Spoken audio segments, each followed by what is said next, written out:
ondo iruditzen bazaizue, hasi gaitezke gaurko liburuen aurkezpenekin. Lehenik eta behin, egunon eta ongi etorriak eta mila esker gaurko Alberdaniaren liburu aurkezpenera etortzeagatik.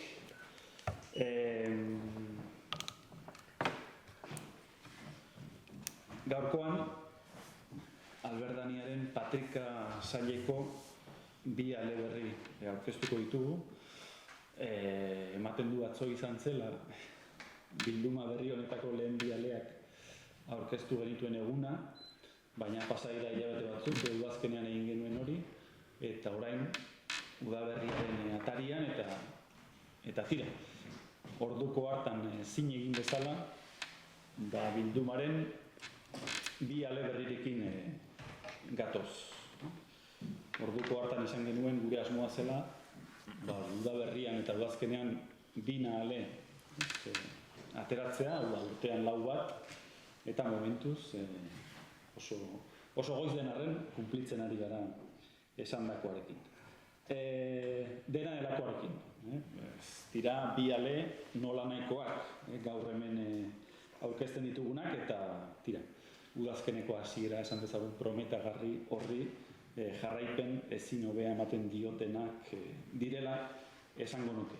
Gogoratu pixka bat Patrika bilduma, saiakera laburrak bildu nahi dituen bilduma bat, sail bat izango dela, saiakera laburrak, ez fikziozko lanak, eta pixka batean autore batek gai konkretu bati buruz daukan iritzia emateko baliatuko dugun saila eta liburuak izango direla.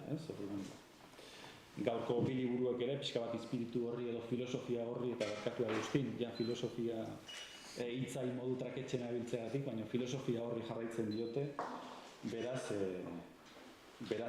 bide beretik gabiltza. Bete-betean sartzen dira gaurko bi liburuok batira. Sailari eman nahi diogun ideiarekin eta itxurarekin. Beraz, gaur aurkeztuko ditugu sailaren 3. eta 4. aleak. 3. da Urtzi Urbizuk idatzitako streaming aroa, izenburua daukan liburua. Eta tira, ez dakit Urtziz zer esan dezaket laguna handia dela esateaz aparte, eta garai batean nire mentore ere bai, ere berrian, eskaini zidalako telebistari buruzko zutabe bat idaztea. Ze gauza... Hori aipatuko du gara. Bai. Nik uste oso modu inkontzientean, eskaini zeniala azken batean telebistari buruz baino, beste dozer gauzari buruz idazten bukatu nuelako, zutabe hartan, baina tira, erabaki inkontzientea izan zen, baina oso eskertuta nago noski, aukera hori emateagatik, batez ere oso ondo pasa nuelako. Eta beraz, laguna eta mentorea ere bada, eta tira, zutabearen aipatu badut, ez da noski zutabeagatik beragatik baizik, eta esateko Urtzi Urkizu dela gaur egunean berria egunkariko ikusentzunezko atalaren arduraduna. Eta zer egin horretan daramatzala azken urteak. Berria egunkaria sortu zenetik, eta pasaira 23 urte, zer egin eta langintza horretan... Ez, hainbeste. Beste lan batzutan ere aritu izan naiz berriako lehenengo urtetan. Bai, diot zure espezialidadea ikusentzunezko mundua... Azkeneko urtetan bai, baina berrian hainbat urtez beste kontu batzutan ere aritu zen. Kontu beti ere interesanteak. Baina, esan duena da, autoritaterik bara gaur egunean, euskal prentsan, ikusentzunezko gai buruz hitz egiteko hori Urtzi Urkizu dela. Eta tira, horren adierazle, gaur aurkezten dugun liburua ere, streaming aroa, esan nahi dute pixka bat, urte hauetan guztietan bildutako informazioaren, jakinduriaren, esperientziaren destilazio moduko bat dela iruditzen zaite liburua.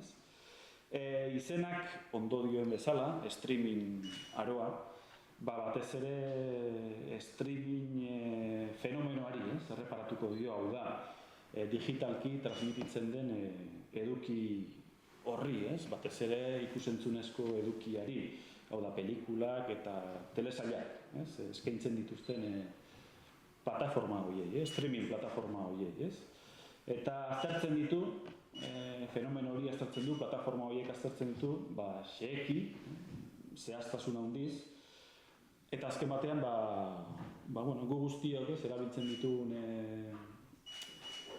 erraminta eta plataforma horiek modu kritiko batean eta modu argigarri batean, beste modu batera aurkezten dizkigu, ohikoan kontsumitzaile bezala nahiko modua kritikoan, erabiltzen ditugu ari gara Netflix, Amazon Prime eta Disney Plus eta lako plataformei buruz, orduan kontsumitzaile bezala normalena da hori gauean lehertuta etxera iritsi, sofan bota eta ematen dizutena kontsumitu, hau da, gehiegi pentsatu gabe.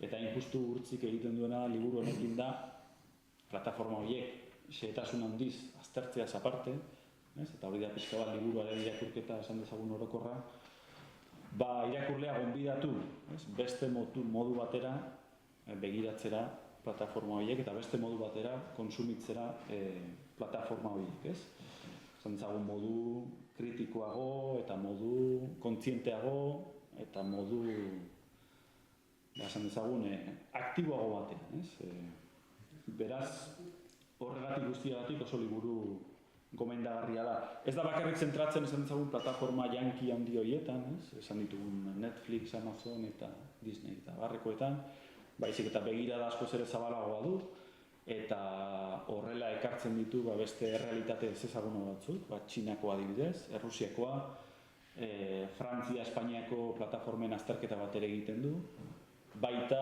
gure... Laburra, hori laburra. Frantzia eta Espainiako. Laburra dena esan dute. Dena ondo filtratua, dena oso sintetikoa, baina oso modu argigarri batean, Baita ere, esan dezagun, hurbilago eta gertukoago zaizkigun esperientziak, herrialde katalanetakoa edo Galiziakoa, eta gero kapitulo berezi batera Euskal Herriko egoerari eskaintzen diozu, eta euskarak, pixka bat plataformen eta streamingaren mundu honetan, ze paper daukan, ze paper izan dezakeen, etorkizunean ere, ze pixka bat ere prediktiboa ere bada liburua, azken momentuan, ez du bakarrik gaur errealitate egiten, baizik eta zer egin daitekeen etorkizunari begira. Eta beraz, horregatik guztiagatik, oso liburu gomendagarria, datuetan oinarritua, hau da, datu kazetaritza da Urkizurena, adituen iritziak biltzen dituena, eta balorazio propioak ere eskaintzen dituena, ez gutxitan umore dosi bateko. Urkizu umorea definitzera ausartuko nintzatekeen horrekin. Bigarren liburua, Agustin Arrieta Urtiz Berearena, Patrik Asaileko laugarren alea dena, manifestu filosofikoa da, manifestu filosofikoa izenekoa.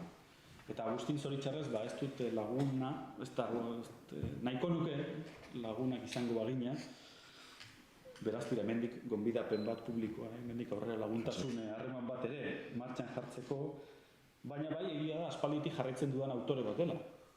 Aspalditik, bere liburuek aspalditik laguntzen naute, konpainia egiten didate, lagungarri zaizkit eta asko ikasi izan dut bere liburuak irakurriz. Batez ere, fikzioa ere landu du, ipuingile ere aritu da, justu Alberdania etxean, ez du goratzen ze urtetan, baina 2008 inguruan izango zen, istripuak, ipuin belduma atera zela.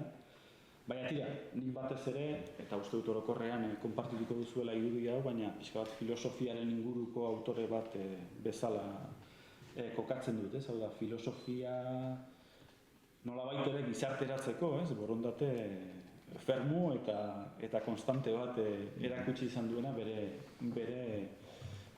liburuetan eta bere lan akademikoan, eta EHUko irakasle izateak ere lagunduko zuen, pixka bat divulgazio edo gizarteratze asmo horietan.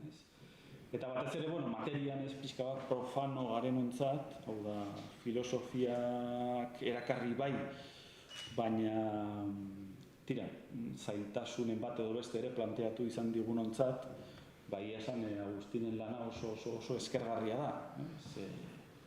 tira, pixka bat agian divulgazio edo asmo horrekin, edo gizarteratze asmo horrekin, tira, egiten du bestela komplikazioren bat edo beste izan dezakeen disiplina, bat, era askoz ere erakargarriago eta xamurrago batean iristea irakurlearen gana, kasu honetan, filosofiaren profano garenentzat besterik ez bada, Berriz ere, urtzi ikusentzunezkoetan aditu bezala aurkeztu badut, berriz ere okertzeko arriskurik gabe esango dut, Agustin Arrieta ere, tira, segurazki gure arteko pentsalari finenetako bat dela, eta filosofia publiko guztionentzako, modukoa izan dadin gehien eta ondoen saiatu den autorea. Albert Danian bertan, ez bakarrik ipuin liburu ura, gero 2010ean Sinesmenak eta Usteak liburua ere atera zuen, eta hau ja modu argiago batean, filosofiaren inguruan kokatzen da, eta zentzu komunaren aldarri garbi bat zen liburu ura, Eta gero nik bereziki estimatu nion, eta estimatzen dudan liburu bat, 2002an Jakin aldizkariaren argitaletxean atera zuen, zertaz diardu filosofia. Hori nik erabili izan dut, iaia oe buruko liburu bezala, esan nahi dute, konsultarako eta... Amets gaiztuak. Amets gaiztuak. Filosofiaren izan dako amets gaiztuak pixka bat konpontzeko edo, bai.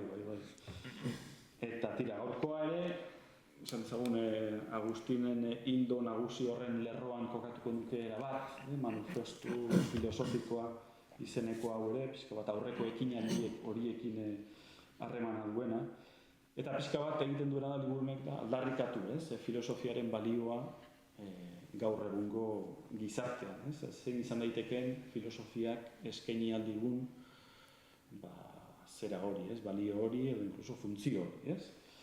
Pixka bat galdera horri erantzuten saiatzen da eta spoiler lortzen du ezin dut esan zein den erantzuna edo zein diren erantzunak filosofiaren balioari Agustinek ematen dizkion erantzunak, baina ematen ditu, liburuak ematen ditu eta alde horretatik ere oso eskertzeko moduko ariketa da, tira gaur egunean, ustezko ezagutzaren eta oroar informazio tsunamiaren erdian, eta anabasaren eta pixka bat konplexutasunaren,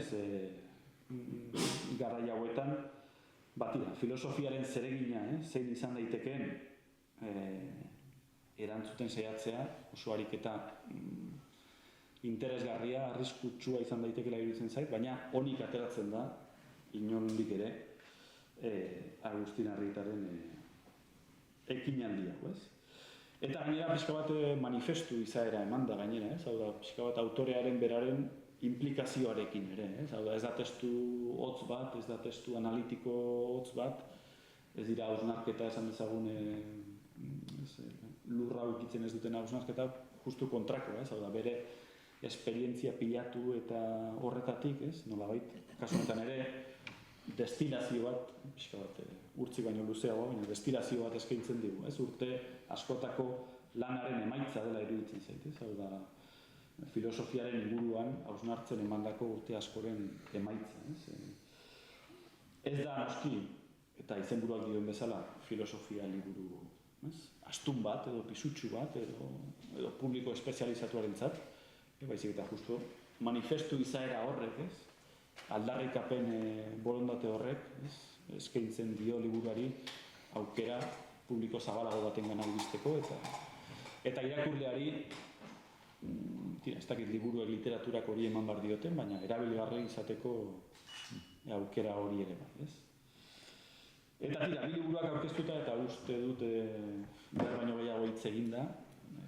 autoreak entzutera etorri garen urtziri emango diotitza lehenik eta behin, eta gero Agustini, eta gero bukaeran, zuek ere galderaren bat edo beste egin nahi badigezue, uste aukera ona dela autoreak bertan daudela aprobetxatzea, eta besterik gabe urtzi zurea da hitza, eta mila esker Albert Daniari konfiantza eskaintzeagatik, eta zuen liburuak gurean publikatu nahi izateagatik, ohore handia da, benetan. Egun on denoi, mila esker etortzeagatik, eta liburuarengatik ere interesa azaltzeagatik. Ingo ditut lerro batzuk irakurri, nahiago dut horrela, irakurri eta gero galdetzen hasten zarenean atxako dut paperetatik, atxatuko dut burua edo, ondo iritzen bazaizue. Orduan, esan behar dut, ohore handia badala gaur niretzat maila partekatzea Aritz Galarraga editoriarekin eta Agustin Arrieta Urtiz Berea filosofoarekin, Patrika Bildumaren 3. eta 4. liburuxkak iragurean, eta iazko udazkenean esan zenuen bezala argitaratu ziren bi lehenengoak, nire gonbitak irakurlei ere guztiak irakurtzera. Lehen aipatu zerbait, eta Aritz Galarraga editoriaz ere badut konturen bat esateko, telebista konbentzionalak indarra handiago bat zuen garai batean, Galarragak 651 zutabe edo telebista kritika idatzi zituen berrierako. Erraz esaten da, 651. Eta haietako gehienak jasotzeaz, irakurtzeaz eta editatzeaz arduratu nintzen, ondo pasatu nuen, umorea zuk bai sartzen zenela, askotan, fina. Baina beste hamarkada bat zen, eta orain rolak aldatzea egokitu zaigu, Galarragari tokatu zaio ikusentzunezko plataformen inguruan idazteko neukan lerro batzuk irakurtzea, baina zuen mendeku gisa hartu. Bueno, Patrika Bildumarekin bat eginez, saiakera labur bat da beraz. Streaminaroa, erreportaje luze baten gisan ere har daiteke, funtsean nire eguneroko lanean berria egunkarian idazten ditudan gai batzuei heldu eta patxada apur bat gehiago eman diet, editorek utzi didaten lizentzia batzuk hartuta, baina oinarrian kazetaritza testu bat da streaming plataformei buruzko hau. Tartean oroitzapen batzuk eta iritzi pertsonal batzuk sartu dituan arren, eta azken 10 urteotako hemerotekara ere jo dut une batzuetan.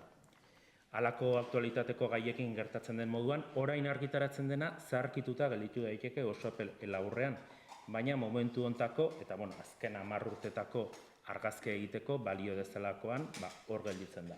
Euskaraz ez da streaming plataformen buruz gauza gehiegi argitaratu orain arte. Justu egunotan, 2 urte bete dira Txoria Hodei artean ETB lehen eta gero liburua argitaratuenetik, eta orduko hartan EITBek soilik plataforma bat jarri zuen martxan, hilabete batzu lehenago, primeran, baina 2 urteko epean 5 plataforma sortu ditu, haien inguruko azterketa dena dela ez da oso zabala, liburu hontan, Netflix erraldoiari eta Estatu Batuetatik iritsi diren beste plataforma handiei erreparatu diot gehiago liburuan hain zuzen ere, Euskal Herriko etxeen 4tik 3, gutxora bera, Netflixen edukiak ikusten dituzte, eta plataforma horietan euskarak duen presentziari ere eskaini dizkiot lerro batzuk. Garazi Goia, nazioarteko aholkulari prestigiotsuari irakurnion, Netflixek irabazi zuela streaming plataformen gerra. Eta Goia berari galdetu diot ea hori nola eta zergatik gertatu den. Hemerotekalen aipatu dela eta topatu nun elkarrezketa bat Goiari einiona 2015ean, dola 11 urte, eta bera bazebilen ja aipatzen Netflixen indarra erresuma batuan, eta hola, bera BBC-ko edabideen zuzendari zela, gero Garazi segurakoa da, baina mundu mailan prestigio handiko pertsona da, eta zorionez harremana badut berarekin gai hauei buruz galdetzeko eta argitasuna emateko, ez? Eta Goiari galdetzen, ez ditu galdera guztiak ere zuzen erantzuten, baina oso baliotsuak dira bere azalpenak liburua osatzerako garaian. Gero kontatuko dizut anekdota bat Warner Bros. Discoveryren salmentan inguruan Garazik esan ziena abenduan, gero kontatuko dizut. Bueno, kontua da, badaukagula sortea, holako euskaldun bat ere erreferente izateko eta arekin hitz egiteko, naiz eta bera Londresen bizi den, eta gero beste erreferentziazko ahots batzuk ere hartu ditut libururako, zortekotzatu nire burua badaudalako aukera interesekoa dituan gaiei heltzeko eta noizean behin nazioarteko jardunaldi edo hitzaldi batzutera ere joteko, iaz abiez Donostian egin zen Jema ekitaldia, marketingarekin lotutako nazioarteko akademia batek antolatutakoa, hortik ere esaldiren bat ere hartu dut, bai ziren mundu mailako aditu batzuk. Badut harremana baita ere Elena Neira irakasle eta gaian adituarekin, Galizian jaioa baina Katalunian unibertsitatean lanean dabilena, eta algoritmoez esaten duena jasota utzi dut liburuan, irakurringo dizuek, Neirak gaiaz dioena, hor badoa pixkat liburuaren mami nagusietako bat, ez? Berak esaten du algoritmoak beharrezkoak dira plataformek funtziona dezaten, milak eduki daude katalogoetan eta erabiltzailearentzat ezinezkoa da guztiak kudeatzea. Baina badira arriskuak, ez da ahaztu behar plataformek helburutzat bezeroak atxikitzea dutela eta beti sustatuko dituzte gehiago ikusteko aukera duten edukiak. Buklearen kontzeptua ere aipatzen du berak. Ohikoa da amplifikazio algoritmikoak eta gomendioen bukleak egotea, hau da. Erabiltzaileek ikusitako eduki guztiak plataformarentzat ezagutza bihurtzen dira, algoritmoa entrenatzeko. Horrek bukle bat edo atzera elikadura eragiten du eta algoritmoaren irtera bere sarreraren parte bilakatzen da. Irakaslearen arabera, limurtze irakasleak dio, limurtze algoritmikoaz hitz egiten dela sektorean. Hau da, erabiltzaileak aukeratzen duen edukia sutsuki baldintzatuta dagola sistemak ikustea nahi duen horretan. Algoritmo sistema horiek nola perfekzionatu dituzten ere jaso dut eta adibidez adimen artifizialari dira horretan erabiltzen momentu honetan. Eta Roberta Flack, musikari afroamerikarra duela urte bete hil zela, haren kanta bat ekarri dut gogora liburuan. Killing Me Softly. Hil nazazu emeki. Iruditzen baitzai neurri handi batean, Netflix eta Amazon plataformek herritar askoren burmuina edo espiritu kritikoa hiltzen dutela emeki, kasik oharkabean, Flacken kanta bien moduan. Horregatik aldarrikatzen du liburuaren amaiera aldera leihoa irekitzeko beharra, irakurleari honako ohartarazpena egiten diot, ez zaitzala Netflixek irentsi eta zulo batean sartu.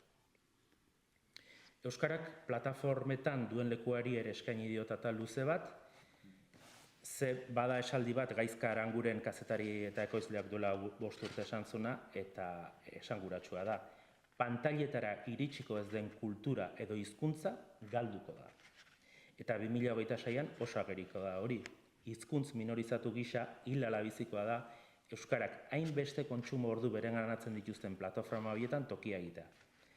Azken aldian euskaren inguruan egin diren ikerketek datu kezkagarriak ekartze dituzte eta bere biziko garrantzia da erakunde publikoak gai horri estrategia sendo batekin ekitea. Datu bat emango dut, eta uste esanguratsua dela. Euskal Herriko gazteek streaming plataformetan kontsumitzen dituzten edukien 1% baino ez da euskaraz. Eta kontuan hartu gazte gehientsuenek ikusten dituztela plataforma horien edukiak. Ze beste esparruetan euskararen erabilera 15% ingurukoa da, hortaz bada kezkatzeko arrazoi bat 1% datu hori ez. Eta liburuan aipatzen dut momentun batean ze garrantzia duten pantailak euskaraz eta aldatu gidoia talde euskaltzalea egiten ari diren lana. Eta funtsezkoa da baita ere zer non ikusi katalogoa edo aplikazioak kudeatzen dutenek egiten duten eguneroko lana. Haiei esker jakin baitezake herritar orok plataformetan zer lan ikus daiteken euskaraz. Hau da, zure seme-alabek esaten baizute euskaraz zerbait ikusiko dugu eta nun bilatu zen bat. Zer non ikusi, sartu, hor, eta berela. Gero, aktualitate gertukoari ere heldu diot eta bada atal bat Warner Bros. Discovery konpainiaren salmentaren ingurukoa, ikusteko dago zer gertatuko den Warner Bros. Studioekin, HBO Max plataformarekin eta konpainiaren bueltako beste marka guztiekin, jakina da Netflixek ez duela erosiko, Paramountek erosiko duela ematen du, momentu honetan, eta urteko 3. hiruhilekoan gauzatuko omen da erosketa hori, baina datozen hilabetetan erakunde arautzailek onartu beharko dute erosketa prozesua. Hor, aipatu behar da Warner Bros. Discovery garrantzitsua dela sektorean, pelikula takila asko lortzen duten pelikula arrakastatxuen estudioak hor daude, eta gero aipatu behar da Paramounten atzean nor dagon, Paramounten jabea eta bere aita Donald Trumpen lagunak dira. Eta Hollywooden eta zineman lan egiten dutenen profesionalengan alarma asko piztu dira Warner Brosen salmentan inguruan, azkeneko hilabetetan lerroburu alarmista batzuk ere ari dira argitatzen zinemareto komertzialen etorkizuna kolokan jartzen dutenak.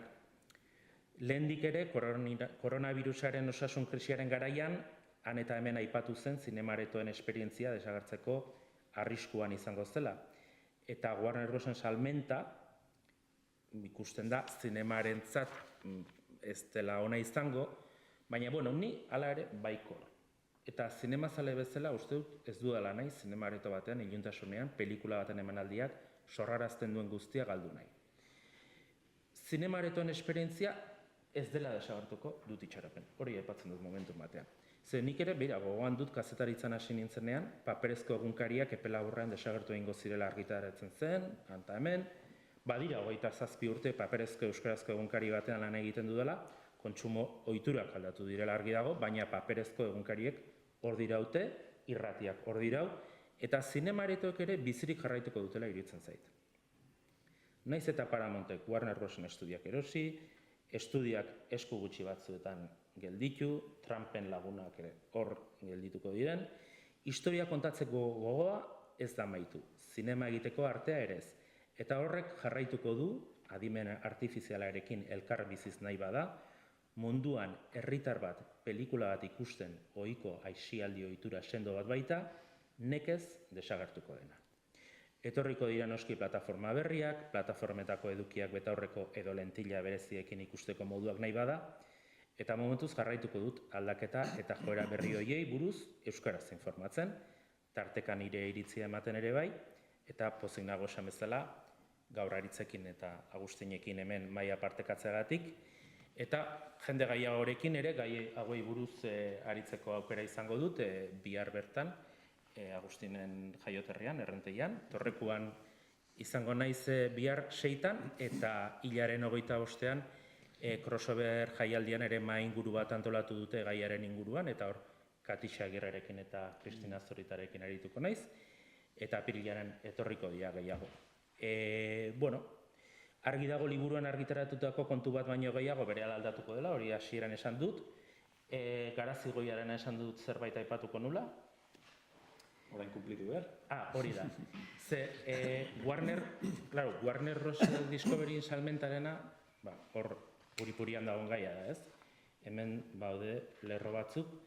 Eta abenduaren 5ean iragarri zen Netflixek erosiko zula Warner Bros. Discovery. Handik 3 egunetara Paramountek egin zuen eskaintza aldarkorra eta hor zegoen kontua. Eta hala ere toki guztietan esaten zen ez Netflixek erosiko du eta Warner Broseko akziodunek eta jabeek esaten dute Netflixekin. Baina Garazik galdetu nion, gaiei buruz zerbait esango zenuen. Nahiago dut momentuetan ez, baina abenduaren 17 edo izango zen, esan ziala Garazik. Netflixena ez da izan. Ziur nago Netflixek ez duela erosiko.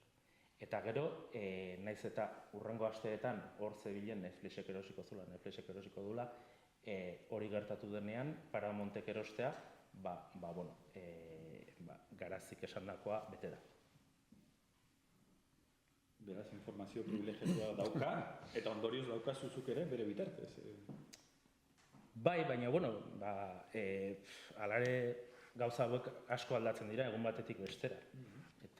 Eta nire telebistan, egongelako telebistan ere, lehen EITB nahieran zena, orain da ETB-on plataforma, eta lehen Sky Showtime ere banun, hori kendu dut, eta orain Apple TV daukat, Severance telesaia ustenen iztelako, gomendatzea izuet.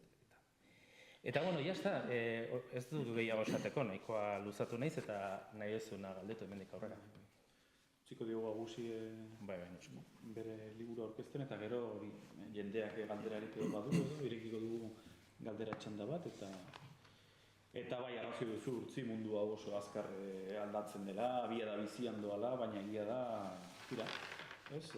azpiko nolabait, korronte batzuk ere igarri daitezkela, eta hori da injustuzuk liburuan egiten duzuna, pixkat denboran zehar mantentzen diren gauza horiek ere argitara ekartzen dituzu, eta hori da nik uste liburuak daukan balioetako bat, mundu honen azpikorronte horiek ere agerian uste dituzula, eta guztion ikusgarri, zorionez. Beraz, Agustina duzunean, eskerrik asko etortzeagatik, manifesto filosofikoa aurkeztera nator, lehenik eta behin eskerrak eman, Oierri eskerrak eman, Aritzi eta Alberdaniari izan da pixkat etxera itzultzea bezala, lehenengo testuak argitaratu nituen, eta, niretzat personalki, subjektiboki oso importante izan da itzulera antzeko hau, Beraz, eskerrik asko, benetan. Eta plazer bat hemen egotea, Urtzirekin, eta aritzekin. Testuaren izenburua manifestu filosofikoa da, eta niretzat ariketa bat izan da.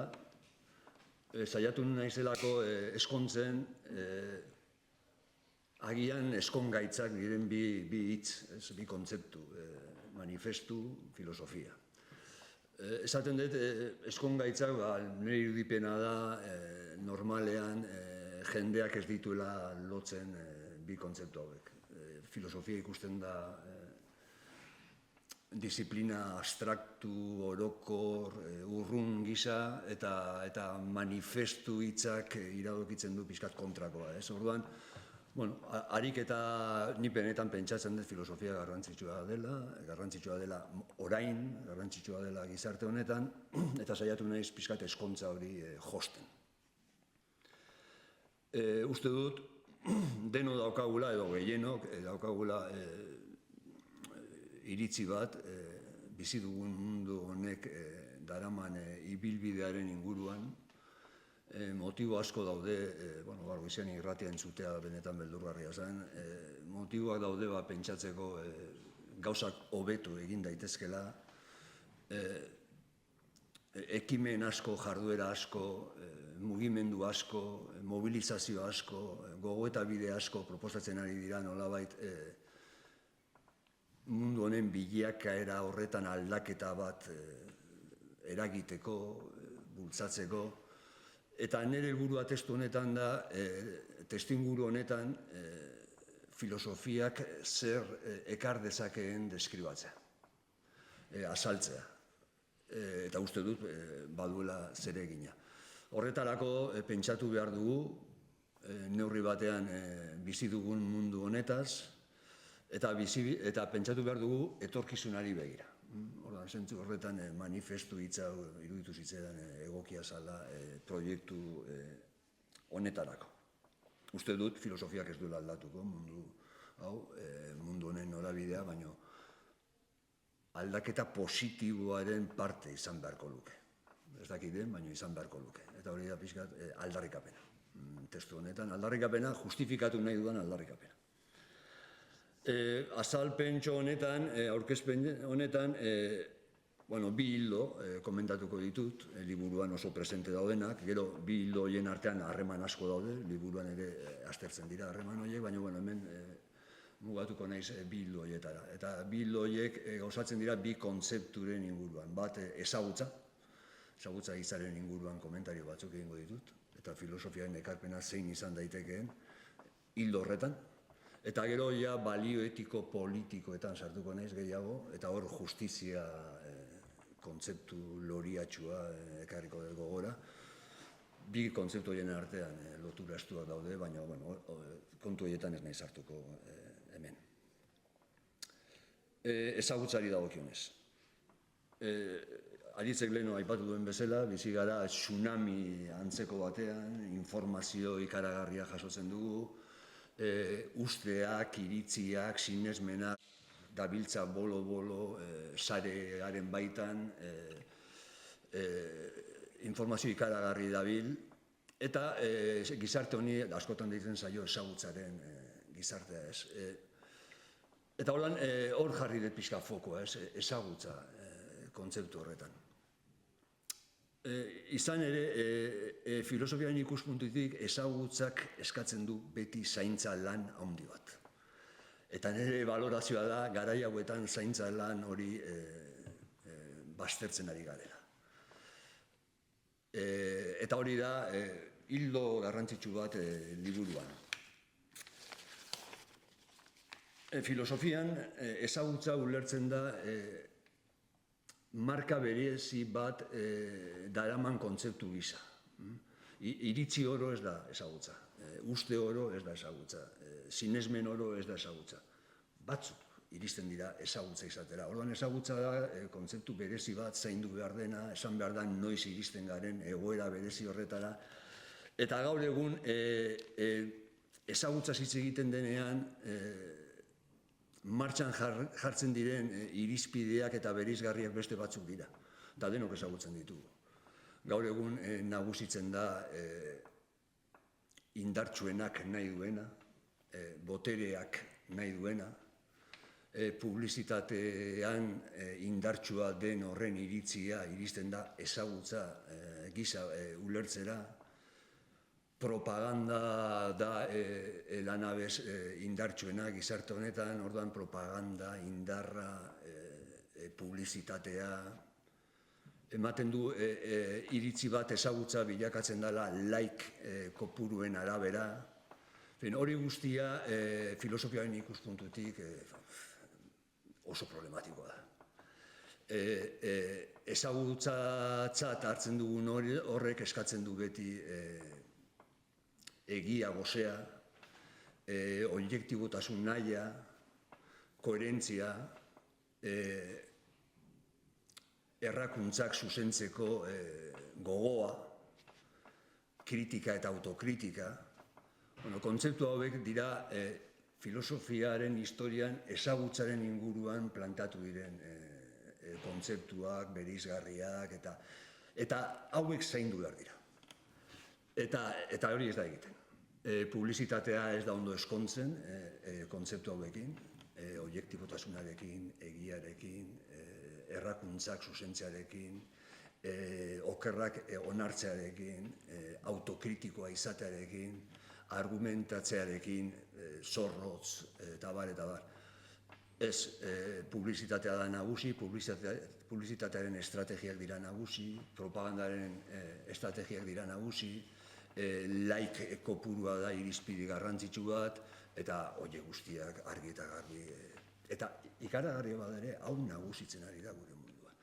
Orduan, eta honek markatzen du inertzia bat. Inertzia bat, nik ez dakit, nola zen inertzia horren eskutik, baina filosofiak egin behar duen lana da esan, kontuz, hau ez da horrela. Hau ez da horrela, ezagutzara iristeak eskatzen du ahalegin serio bat, eskatzen du eztabaida zorrotz bat, eskatzen du argumentazio, eskatzen du ikerketa, eskatzen du. Eta kontzeptu hauek gutxiesten dira egungo gizartean.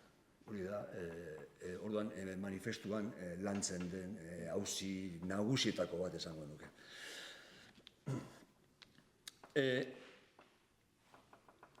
Azken buruan eta labur bilduz, egiaren inguruan dauden balioiek gutxiesten ari gara. Internet da ikaragarrizko tresna, zan behartzana, ahultze lan hori eta baztertze lan hori bideratu ahal izateko. Horrek erraztu duana, orduan borroka orain da ea zein jabetzen den sareaz, eta horren markatzen du ezagutzaren komatxo askoren artean bidea. Eta berriro diot, filosofiaren alegina historian zehar, eztabaidak, desadostasunak, beti izan da esatea ez kontuz. Irizpideak beste batzuk dira. Zenbaitetan balio hauek, ezagutzari lotutako balio hauek baztertzeari deitu zaio gaur egun egia ostea. Antza bizi gara egia osteko aroan. Eta uste dut azpimarratzeko kontua dela, eta liburuan egia osteko aro hori deskribatzen da xehetasunez. Hannah Arendtek, egia oste hitza existitzen ez zenean, azokan ez zegoenean, aipatzen zuen balio hauek, aipatu ditudan balio hauek, ezagutzari lotutako balio hauek, objektibotasuna, egia, autokritika, eta bar, baztertzen direnean, totalitarismoa ate jokan dagoela. Eta hau da, testu ikaragarri bat Hannah Arendtena, beha hitz egiten ari da nazismoari buruz eta stalinismoari buruz. Bere garaia zaria. Baina irakurtzen duzu diskurtsoa eta esaten duzu, baina orduan, beak identifikatutako prozesu hori modu natural batean sartzen ari da gure gizartean egungoan ez. Ez zai gustatzen, nire helburua ez da eskorrak izatea, gure gizartearen egoeraren aurrean, baina inertzia hauei aurre egin behar zaie. Aurre egin behar zaie, dauzkagun baliabideekin, eta harenten mezua benetan oso mamitsua da. Beak esaten zuen bezala, egiaren gordailuak babestu behar dira bai ala bai. Egiaren gordailuak erabiltzen zuen. Eta ematen duenean zerrenda, oso kurioso da, aipatzen du zientzia. Egon daiteke zientzia ustela, hoi salatu behar da noski. Baina zientziaren helburua, printzipioz da, ezagutzaren partida jokatzea. Aipatzen du unibertsitatea edo hezkuntza orokorrean. Aipatzen du zuzenbidea, zer da egiarik gabeko justizia. Gero aipatuko dezu zer justiziari buruz. Aipatzen du kazetaritza. Kazetaritza. Zer da egiari gabeko, objektibotasunik gabeko, goze hori gabeko kazetaritza. Gaur egun kazetaritzarekin gertatzen ari dana oso fenomeno interesgarria da. Eta kazetaritza benetan oso importantea da. Arentek sartzen zuen kazetaritza egiaren gordailu horren barruan. Eta beak egin zuen kazetari lana estatu batuetara juntzenean, eta Eichmannen epaiketa ospetsuan egon zen kazetari gisa. Izugarrizko polemikoa piztu zuen. Hori da, pixkat liburuan lantzen den hildo bat. Gero bestalde honekin lotuta, oso lotuta, saiatzen naiz azaltzen, zein den filosofiaren harremana disiplina zientifikoekin, disiplina zientifiko asko horiekin, disiplina zientifiko heterogeneo horiekin, saiatzen naiz azaltzen zein den harremana filosofiaren eta erlijioaren artekoa, filosofiaren eta artearen artekoa. Orduan, saiatzen ez pixkat kokatzen filosofia egungo gizartean, kasu honetan harreman horien eskutik. Elkarrizketaren aldarria dago, ez luzatuko honetan, elkarrizketaren aldarria dago, ez hori bakarrik, saiatzen ez esaten elkarrizketa zer nolako testuingurutan izan daitekeen emankorra, beste testuinguru batzuetan agian, hitz egiten dugu hitz egiteagatik, eta hori ondo dago noizean behin. Ezin gara ibili hain serio, bizitza osoan zehar. Baina noizean behin elkarrizketak dute helburu bat, ikerketa antzekoak dira, jartzen dira aldekoak eta kontrako argumentuak mahai gainean, zorrotzak izan behar gara hizkuntzarekin, eta bar. Orduan, elkarrizketaren inguruan gogoeta desente dago. Ez dira garaionak elkarrizketa serioetarako gureak. Esango nuke ere bai, normalean aipatu duan gaitza hau edo inertzia hau lotzen dela ultraeskuinarekin. Nik liburuan adierazten dut, ezker aldean ere, ezker politikoan, ez dakit ondo gabiltzan, behintzat zonalde batzuetan. Eta horren inguruan ere badaude gogoeta batzuk. Ez dakit oso ezkertiarra den erortzea ultraeskuinak eta eskuinak erabiltzen dituen estrategia eta inertzia hauetan. Eta zenbaitetan hau gertatzen ari da. Hori da nire impresioa eta saiatzen naiz hori azaltzen. Bigarren hildoari buruz komentario labur bat. Bigarren hildoa zentratzen da gehiago balio etiko-politikoetan, eta hori aipatzen dudan balio nagusia, baina balio horren inguruan beste balio asko daude, da justizia. Da jartzen dudan balioa leno egiarekin egin dudan bezala, orain justiziarekin. Eta, azaltzen dut, filosofian beti aldarrikatu da justizia, eta beti aldarrikatu behar dela justizia. Testuinguru guztietan, leku guztietan. Balio unibertsal gisa. Honetaz ere zer esaten dut, unibertsaltasunaren inguruan. Baina ez dira egun honak justiziarentzat. Egun, eta hau da prozesu luze bat, nagusi diren balioak dira, nik liburuan deitzen diet, merkatu balioak. Horiek dira nagusiak. Merkatu balioak lotuta daude egoismoarekin, lotuta daude balio teknoenpresarialekin, gainera etekinei lotutako balioak dira, erosotasuna, azkartasuna, balio hauek guztiak lehenesten dira egungo gizartean. Eta justizia, elkartasuna, berdintasuna, askatasuna, beste balio hauek filosofian aztertu diren eta eztabaidatzen diren balio hauek bigarren planoan, hirugarren, laugarrenean geratzen ari dira. Eta honetaz gogoeta badago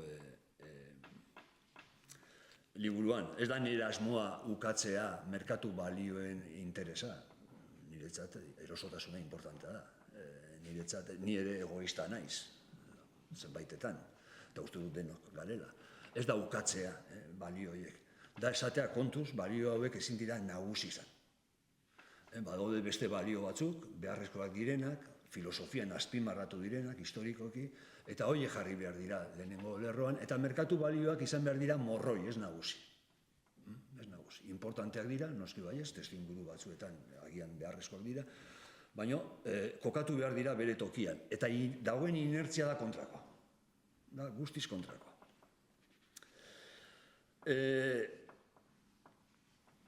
Liburuan behin eta berriro azpimarratzen dut egia eta justizia jarri behar direla denon hobe beharrari begira, eta kontu honen inguruan gogoeta desente daude. Justizia eta egia izan behar dira giza ekintzen itsasargiak, itsasargi nagusiak, eta zer gertatzen nahi da, labur bilduz, eta ja bukatzeko. Bukatzen nahi dana, eta hori pixkat liburuaren amaieran ere komentatzen dut, biltzeko ideiak. Gertatzen nahi dana da, gaur egun ja ez dagoela ez da lotxarik. Gezurti gisa aurkezteko jendaurrean. Itxontziak dira, benetan, lotxagabeak. Esaten dute edozein gauza eta ez dute zuzentzen, ez dago inungo autokritikarik.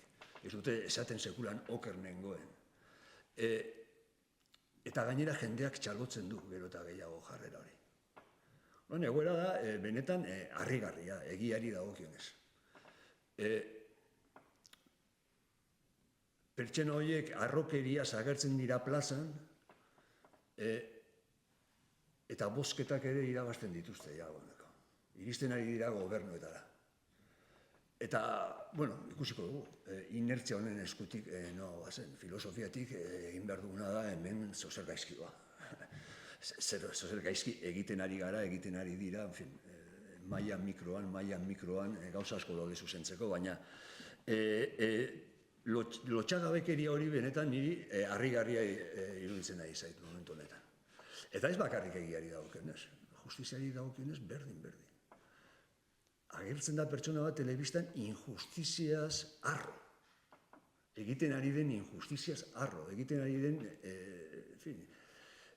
gazan egiten ari denaz harro. Inungo kezkari gabe, inungo lotxari gabe. Eta batzuek, eta itxuraz ez gutxik, txalotzen dute hori. Eta bozketak irabazten dituzte gero eta gehiagotan.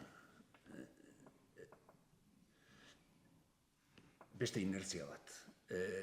Nik ez dakit, garai hauetan lehen baino okerrago bizi garen edo ez da oso importantea. Intereseana da gaur egun gauzako hobeto egin daitezkela, hori nahiko garbi dago eta ez dugula egiten, inertzia kezkagarri hauek martxan daude, eta uste dut filosofiak aldarrikatu dituen balioak kontrakotik doaz. Eta aldarrikatu behar dira, eta landu behar dira, bizitatzen ditugun eremu horietan, eta hori da filosofiatik egin dezagun. Lehen esan duen ezera filosofiak ez du hau aldatuko, filosofiak ezin ditu eten, inertzia hauek, indar gehiago behar dira, jakina, baina uste dut filosofia izan daitekela noranzko aldaketaren parte.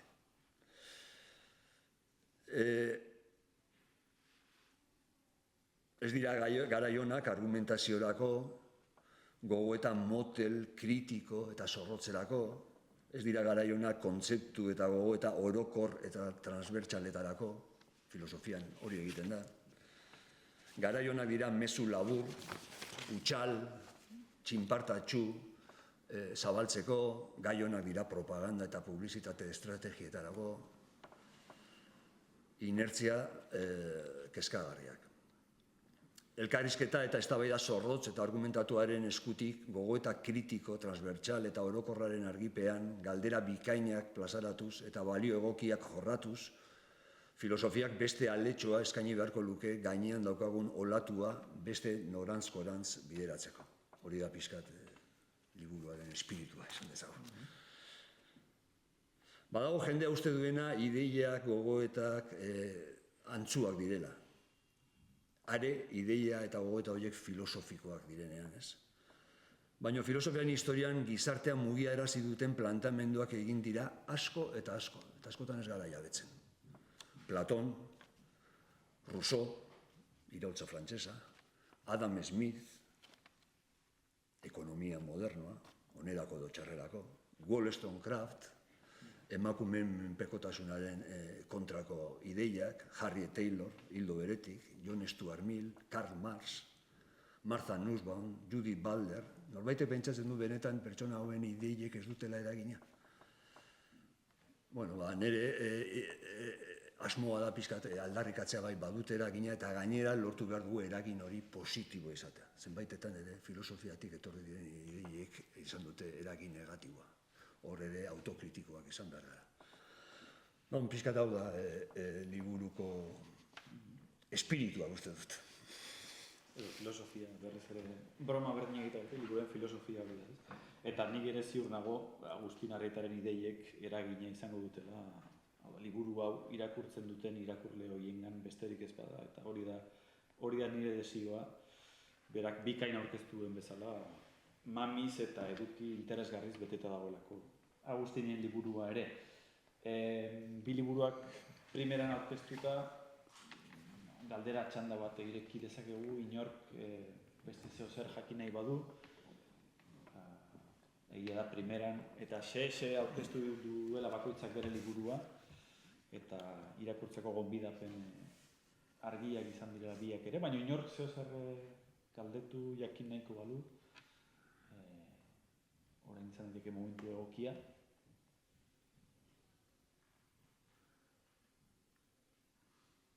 Eta dena argi geratu gara, eta... Zuk galdetu, bestela. Nik galdetu, ez? Nik inor galderarik edo bertsorik baldin badauka, orain da momentua. Bertsorik? Bertsorik, inor, norbaitek bertso bat botatzeko gogoa baldin badauka, nik uste dut orain momentu egokia. Hola jartzen baldin batzea? Eslovenian ere kantatu baldin manuen bertso bat, oain zurekin maia partekatutak kantatu bertso bat. Zure momentua da urtzi. Hau ez dut ezagutu segura. Bueno, orduan liburuaren mezua nolabait jasotzen duen Habanera kantatuko dut. Momentu bat ez, ondo entzun barra daukegu mikrofonia.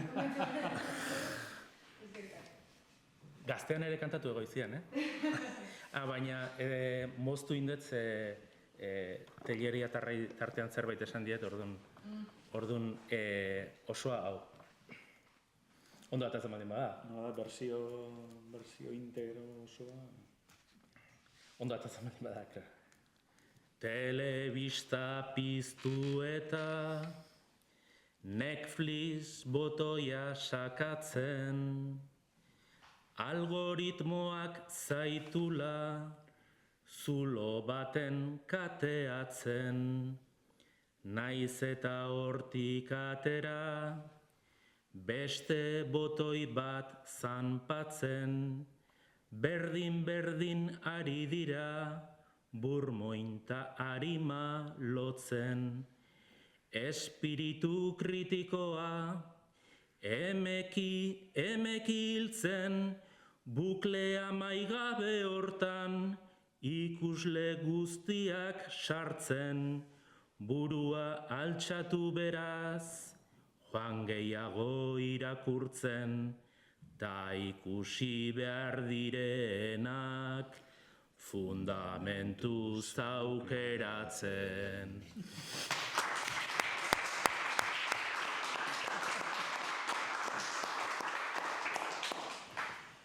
Bueno, eta bukaera ezin euskalduna honekin, nik uste, amaitutzat eman dezakegula gaurko liburu aurkezpena, eta uste gonbidapena luzatuz bi liburu interesgarri hauek irakurtzera. Mila esker berriz ere etorri izanagatik eta hurrengo batera arte.